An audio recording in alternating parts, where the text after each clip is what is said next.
Elle pensait nourrir un mendiant. Mais c'était un test. Les histoires de Tommy Kive. Fatou vendait du riz au gras chaque midi au grand carrefour d'Adjamé, à Abidjan. Malgré ses petits moyens, elle gardait toujours un plat pour un vieil homme assis sous le même lampadaire rouillé, jour après jour. Il ne disait rien. Il mangeait calmement, la fixait avec douceur, puis repartait, toujours sans un mot. Mais ce jour-là, alors qu'elle approchait avec son plat, « Merci, Fatou ». Elle s'arrêta net. C'était la première fois qu'il ouvrait la bouche. « Je suis milliardaire ». Elle faillit rire. Une blague ? Sûrement. Mais il sortit une carte sale et froissée de sa poche. « Demain matin, viens à cette adresse. Je t'y attends. » Pourquoi elle? Et pourquoi maintenant? Le lendemain, Fatou hésita longtemps avant de se rendre à l'adresse. C'était dans un quartier chic de Cocody. Elle n'y avait jamais mis les pieds. Quand elle arriva devant le portail gris, un vigile en costume l'arrêta. « Vous êtes attendu. » Elle le suivit, encore choquée. Dans la cour, une villa immense, des voitures luxueuses garées en rang. Et là, assis sous une véranda, le vieux mendiant, bien habillé, rasé, souriant. « Entre, Fatou. Tu m'as nourri sans jamais poser de questions.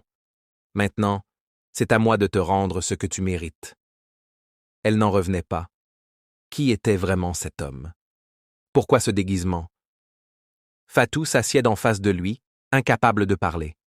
Le vieil homme sort un dossier posé sur la table. « Je m'appelle Monsieur Yao. J'étais à la tête d'un groupe immobilier avant de tout quitter. Les gens me regardaient pour mon argent, sauf toi. » Fatou ne comprend toujours pas pourquoi elle. « Chaque jour, tu partageais ton riz au gras comme si c'était rien, mais pour moi, c'était tout. » Il ouvre le dossier. Un document officiel. Une offre de don. En son nom. « Ce terrain est à toi maintenant. Il est dans la zone industrielle de Yopougon. Je veux que tu construises ton avenir. » Elle relit le document plusieurs fois. Oui, c'est bien son nom.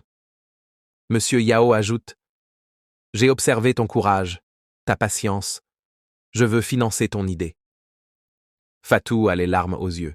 « J'ai toujours rêvé d'ouvrir une grande cuisine solidaire, pour que plus personne ne mange seul. » Il sourit. « C'est exactement ce que je voulais entendre. Demain, un architecte viendra te voir. » Mais Fatou sent que ce n'est pas tout. Pourquoi faire tout ça pour moi? Il répond très calmement. Parce que quelqu'un l'a fait pour moi, il y a longtemps. Et maintenant, c'est à mon tour. Une semaine plus tard, les travaux commencent. Fatou est guidé par une équipe complète. Architectes, ingénieurs, comptables, tous payés par Monsieur Yao. Dans le quartier, les gens murmurent. La vendeuse de riz au gras a gagné à la loterie ou quoi? Mais Fatou reste discrète. Elle travaille dur. Elle embauche d'autres femmes du quartier. Elle leur dit « Ce centre, c'est pour tous ceux qui donnent sans rien attendre. » Et dans un coin discret de son bureau, une photo. Elle et Monsieur Yao, côte à côte. En dessous, une phrase écrite à la main. « Le vrai luxe, c'est de changer des vies. » Alors que le centre fonctionne à merveille, Fatou découvre un carnet oublié dans un tiroir du bureau de Monsieur Yao. Sur la première page, ce que j'aurais aimé dire à mon fils. Page après page, elle lit les pensées d'un homme blessé, abandonné par sa propre famille après sa richesse. Et au milieu, une révélation inattendue. Un jour, j'ai vu mon fils passer en voiture pendant que je mendiais. Il a tourné les yeux. Toi, tu m'as regardé. Fatou comprend que ce centre, ce projet, ce rêve, c'est aussi un moyen de guérir ses blessures. Et plus loin, je n'ai jamais revu mon fils. Mais aujourd'hui, je suis en paix. Elle ferme le carnet, des larmes, mais pas de tristesse. Je vais transmettre ça, comme il me l'a transmis. Et elle recommence à cuisiner avec un sourire nouveau. Abonne-toi à Tommy Kive pour découvrir d'autres récits puissants. Commente Histoire suivante si tu veux une nouvelle perle inspirante.